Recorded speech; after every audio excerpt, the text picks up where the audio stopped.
What's up, everybody? We're going to dive right into some exciting topics today surrounding EverQuest. And I don't know if you're a fan, but I am.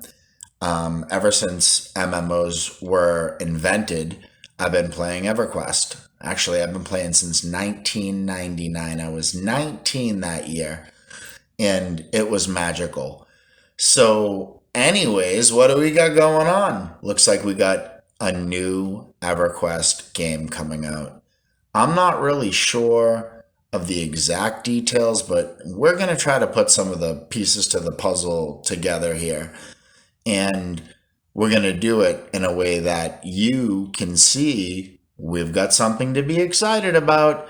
So without further ado, let's get right into it. So 1999, EverQuest comes out. It's still currently being played.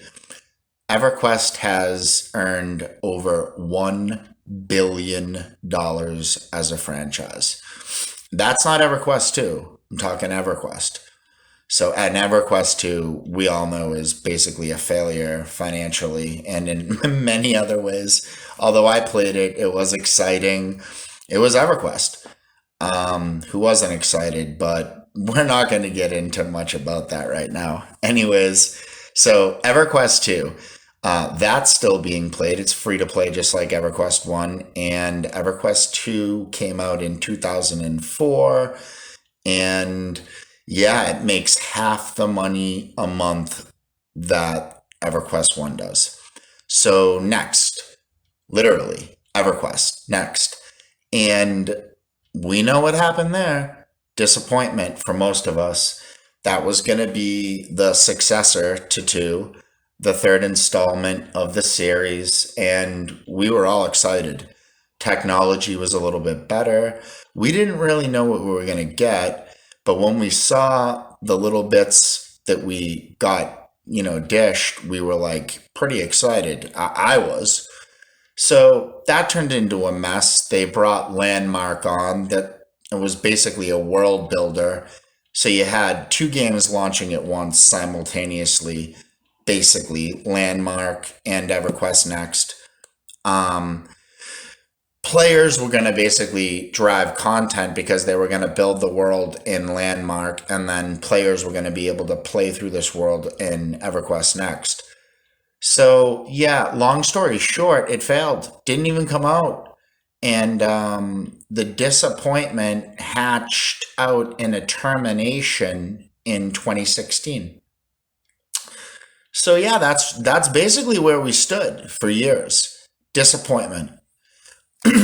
And for most of us, that's big time because EverQuest has a lot to look up to. Just the lore, the music, the artwork.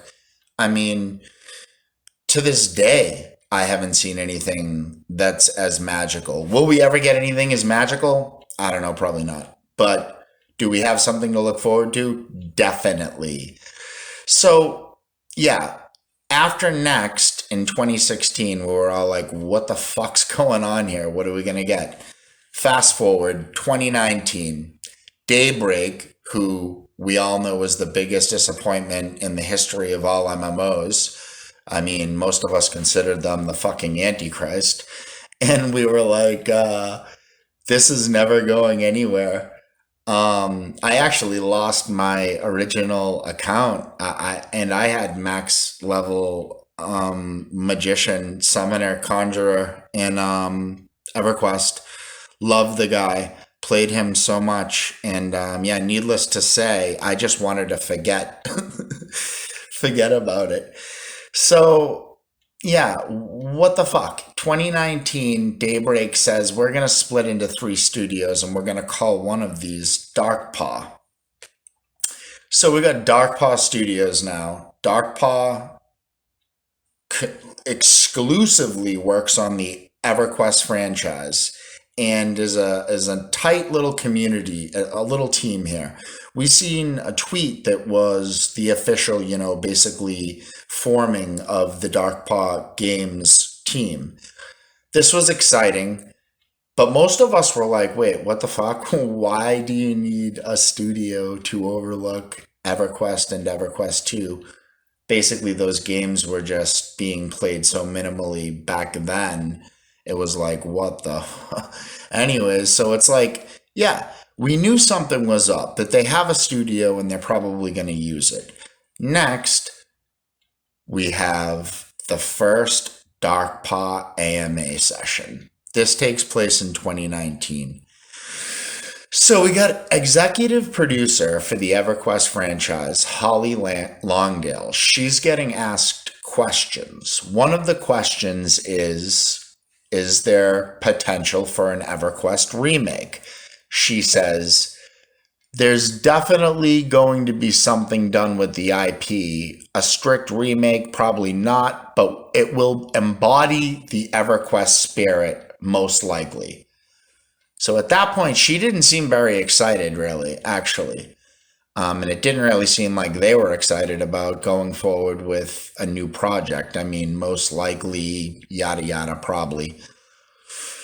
So later on, she was asked directly about EverQuest 3 a couple months later.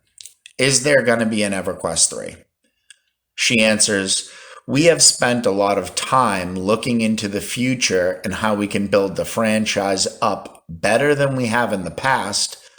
And someday soon, we hope to take advantage of the global recognition and release something new.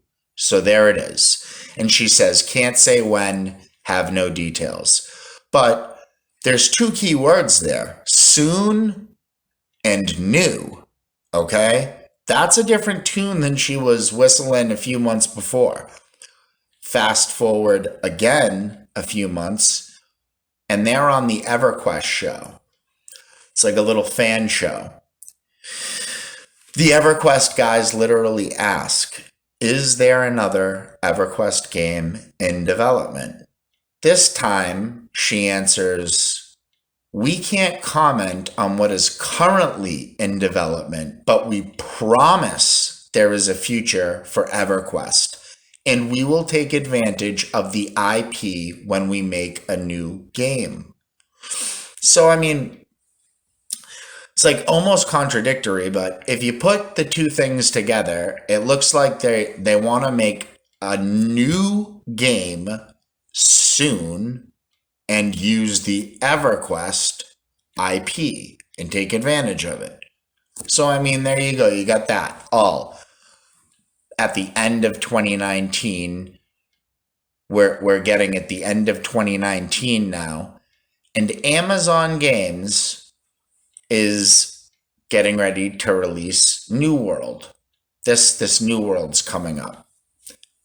And you'll understand why I'm talking about that. So we start hearing about New World. Meanwhile, Holly Longdale leaves Darkpaw Games. She leaves the whole entire project. Gone. Daybreak, see you later. Honestly, guys, I'm glad she's gone. She wasn't excited about moving this project forward in the way that many of us fans wanted it to go. I think, like I said, we were going to see some sort of mobile shit, some fucking MOBA. And I was like, fuck this shit. So I'm glad she's gone. Let's just say that shit.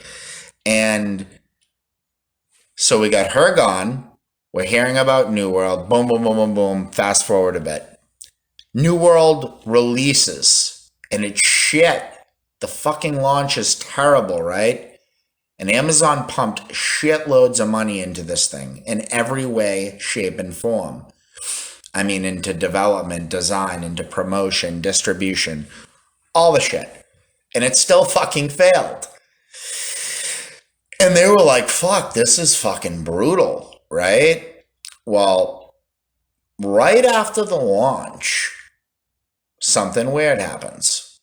Amazon Studios gets into an agreement with Daybreak. Okay? And Daybreak, as we know, owns Darkpaw. So, let's put a couple things together here for people. One thing is, New World was so fucking bad, I think Amazon realized that without a real IP behind any MMO, it was going to fail. Right then and there, I think they were like, fuck, I need to go out and grab some shit. And by the way, the Lord of the Rings MMO that Amazon was working on, that was canceled too. Okay? And I say canceled too because I forgot to mention, oh, Marvel, the new MMO, that was canceled recently. Okay. That's a big deal because Enod Global 7 was the one that was releasing the Marvel MMO. Now, who the fuck is Enod Global 7? Those are the guys that own Daybreak. Okay. And they recently, all this shit's happening at once. Okay. This is like the perfect fucking storm for the best EverQuest game fucking ever that could probably rival the new Riot MMO. And that's no fucking joke. If they put together this team and it looks like that's what's happening, we might get something fucking crazy. So, anyways, Enad Global 7 says when they cancel the Marvel MMO in an interview that they're going to use the resources instead for new game opportunities with their original IPs. Guys, this is all fucking real. So, what original IPs do they have? EverQuest. Okay, so you're basically having like Amazon pair up with Daybreak, just as Daybreak's parent company gets shitloads more resources, right? From not having to produce the Marvel MMO. And while Amazon basically could just take its best of its best and put them on this project. I mean, they don't really have anything that's cutting edge right now. They're coming out with the new expansion for New World, but nobody really gives a fuck. They might for like a month, but yeah, that's it. So anyways, I'm just going to wrap this up and say that's what we've got.